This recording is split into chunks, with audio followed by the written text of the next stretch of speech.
प्यारे बच्चों, अभी आप जटिल क्रियाओं के बारे में आपको बता रहे थे।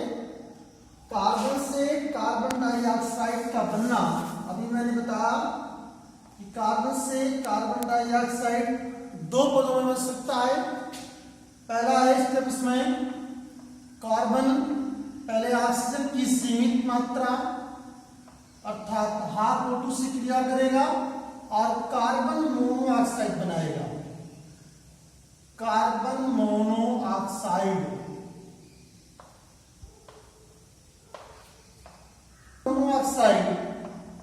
फिर ऑक्सीजन से क्रिया करेगा और कार्बन डाइऑक्साइड बनेगा, CO2 बनेगा। अब अगर इन दोनों क्रियाओं को जोड़ा जाए, दोनों पदों को, तो ये C प्लस हाफ O2 हो जाएगा, बनेगा CO2। अब इसमें ये प्राथमिक पद और ये वाला हो जाएगा द्वितीयक पद।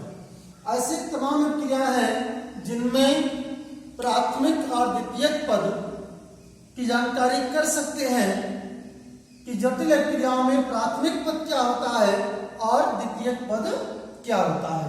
इसका एक और एग्जांपल आप देख सकते हैं, NO2 plus CO। NO2 plus CO nitrogen dioxide की क्रिया कार्बन मोनोऑक्साइड से होती है तो कार्बन डाइऑक्साइड बनता है और नाइट्रिक ऑक्साइड। यह क्रिया दो पदों में संपन्न होगी। पहला पद है जो प्राथमिक पद कहलाएगा, NO2 plus NO2 nitrogen dioxide के दो अणु आपस में संयोग करेंगे तो NO बनेगा, नाइट्रिक ऑक्साइड बनेगा, नाइट्रिक ऑक्साइड और प्लस NO3 बनेगा। अब सेकेंड स्टेप में जो NO3 बना है यह क्रिया करेगा कार्बन मोनोऑक्साइड से और बना लेगा NO2 प्लस कार्बन डाइऑक्साइड। अभी आपने देखा ये दो स्टेप में क्रिया हुई। अगर इन दोनों क्रियाओं को जोड़ा जाए तो समीकरण 1 और 2 इसको जोड़ दें तो हमें मूल समीकरण मिल जाएगा। देखिए यहां भी NO3 है, दूसरे समीकरण में यहां भी NO3 है। ये माध्यमिक यौगिक कहलाएगा, इंटरमीडिएट कंपाउंड कहेंगे इसको। हट जाएगा, O2 यहां बच गया ये वाला प्लस CO। अब देखो पहली एक क्रिया में NO2 है, यहां दूसरे की उत्पाद में NO2 है, ये भी हट जाएगा। इधर बचेगा NO प्लस CO2 और ये द्वितीयक पद कहलाएगा। द्वितीयक पद जो प्राथमिक पद होता है वह सरल पद होता है और आणविकता प्रायः उससे पूछा जाए कि आणविकता कितनी होगी तो आप बताएंगे एक अणु NO2 का योग देखते हैं। आधार पर अभिक्रियाओं के जो 3 प्रकार बताए गए हैं उसमें सबसे पहली प्रकार की अभिक्रिया है एकाणु अभिक्रिया। उसकी परिभाषा देखेंगे और एग्जाम्पल देखेंगे। पहला है एकाणु अभिक्रिया, यूनिमॉलिक्यूलर रिएक्शन। क्या है बच्चों कि ऐसी क्रिया या वह क्रिया जिसकी आणविकता 1 हो, वह क्रिया है जिसकी आणविकता 1 हो, अर्थात प्राथमिक पद में अभिकारक के रूप में केवल एक अणु भाग ले रहा हो, वह क्या कहलाती है? तो आप बताएंगे वह क्रिया एकाणुक क्रिया कहलाती है। परिभाषा आप लिख लेंगे, वह क्रिया जिसकी आणविकता एक होती है, मतलब ऐसी क्रियाओं की आणविकता कितनी हो? एक, उसे एकाणुक क्रिया कहते हैं। आणविकता एक होने पर उसे एकाणुक क्रिया कहते हैं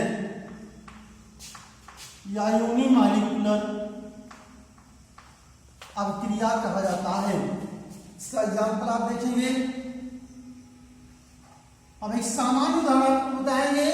मान लीजिए एक कोई अभिकारक है, एक पदार्थ है जो अभिकारक के रूप में कार्य करता है और अभिक्रिया के बाद प्रोडक्ट या प्रोडक्ट कुछ भी उत्पाद बनता है, अभिकारक के रूप में एक ही पदार्थ भाग ले रहा है, इसलिए इसकी आणविकता या मॉलिक्यूलरिटी अगर आपसे कोई पूछे तो आप बताएंगे एक, और मॉलिक्यूलरिटी एक है।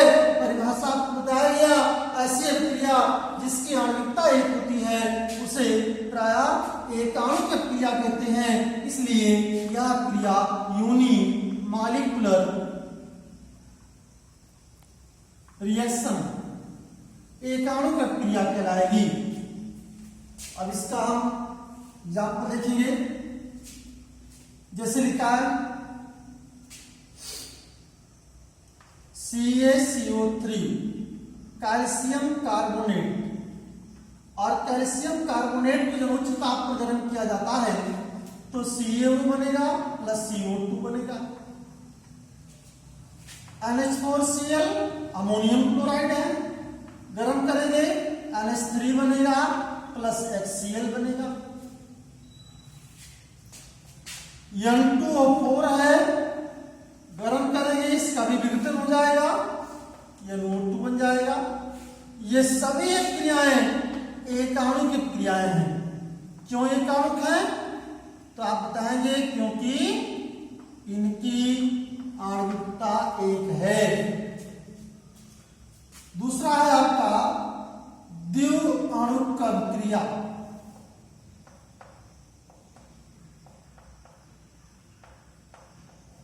Die molecular reaction. परिभाषा इसकी भी लिख लेंगे अपने आप, समझिए होंगे। जिसकी आणविकता एक होती है वह एकाणुक क्रिया कहलाती है, और वे क्रियाएं जिसकी आणविकता या मॉलिक्यूलरिटी दो हो, ऐसी क्रिया जिसकी आणविकता दो होती है उसे द्विअणुक क्रिया कहते हैं।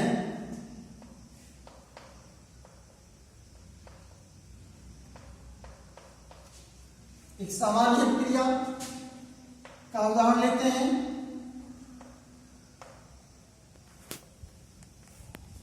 लिखा है A plus B is equal to product. उत्पाद कोई भी बन रहा है, अभिकारक में एक पदार्थ ये है, दूसरा पदार्थ बी है, मतलब कुल अणुओं की संख्या 2 है, इसलिए इसकी जो मॉलिक्यूलरिटी हो जाएगी आप रिएक्शन अक्रिया की आणविकता, इस क्रिया को डाई मॉलिक्यूलर रिएक्शन कहेंगे या द्विअणुक क्रिया कहा जाएगा।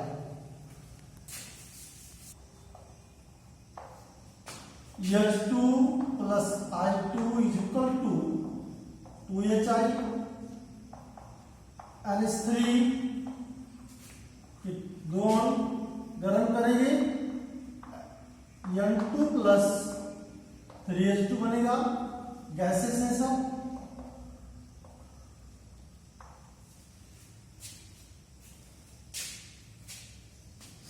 ऐसे लिखा है H2 प्लस Cl2 2HCl। ये सभी क्रियाएं द्विअणुक अभिक्रियाएं हैं। और एग्जाम्पल लिख सकते हैं आप CH3 COOCH5 ethyl acetate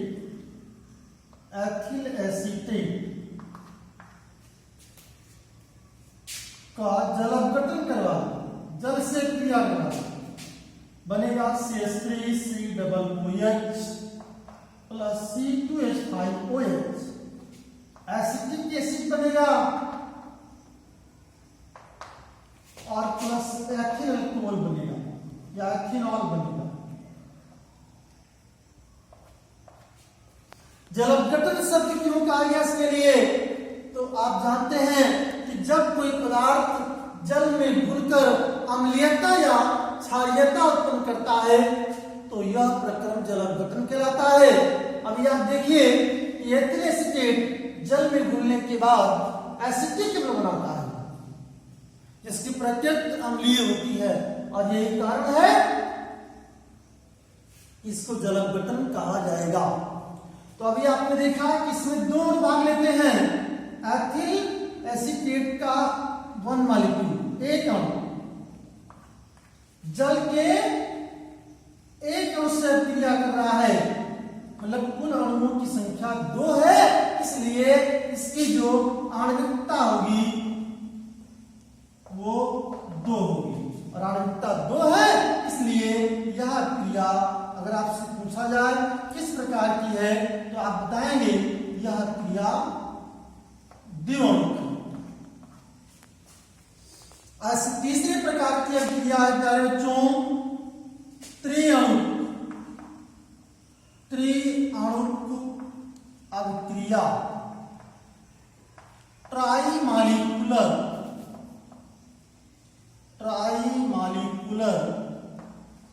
reaction.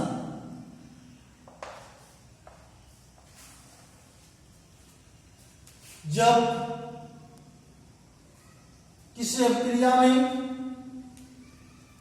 प्राथमिक पद में 3 अणु भाग ले तो उसकी आणविकता 3 होती है और जिन अभिक्रियाओं की आणविकता 3 होती है उसे त्रिअणुक अभिक्रिया कहा जाता है।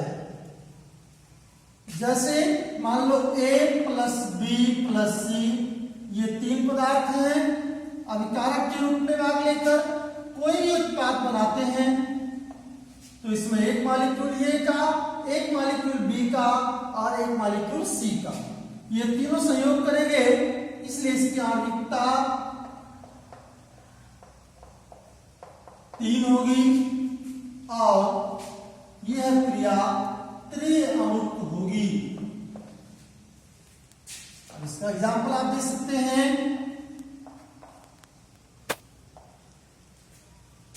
त्रिअणुक क्रिया देखा है CO plus O2, carbon monoxide का 2 अणु ऑक्सीजन के एक अणु के साथ संयोग करेगा तो यह बनेगा कार्बन डाइऑक्साइड का 2 मॉलिक्यूल, 2 अणु बनेगा।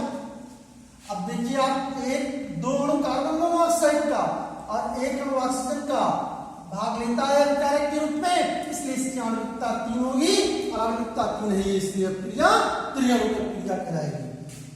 ऐसे आप अगला एग्जांपल देखेंगे। हाइड्रोजन और ऑक्सीजन गैसें परस्पर संयोग करती हैं तो जल बनता है। बैलेंस करने के लिए हम 2 से गुणा करेंगे और इससे भी 2 से गुणा किया जाएगा।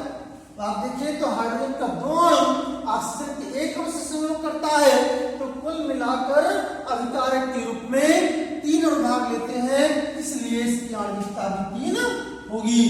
इन दोनों क्रियाओं की आणविकता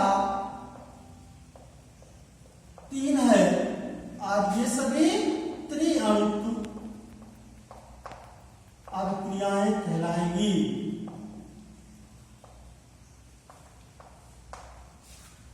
इस प्रकार आपने देखा कि अभिक्रिया की आणविकता क्या है और अभिक्रिया की आणविकता के आधार पर रासायनिक अभिक्रियाएं कितने प्रकार की होती हैं और उनकी उदाहरण हम लोगों ने देखा है। आशा है कि आप लोगों की समझ में विधिवत आ गया होगा। अगर समझ में ना आया हो कोई टॉपिक तो कमेंट में जरूर लिखिएगा। धन्यवाद।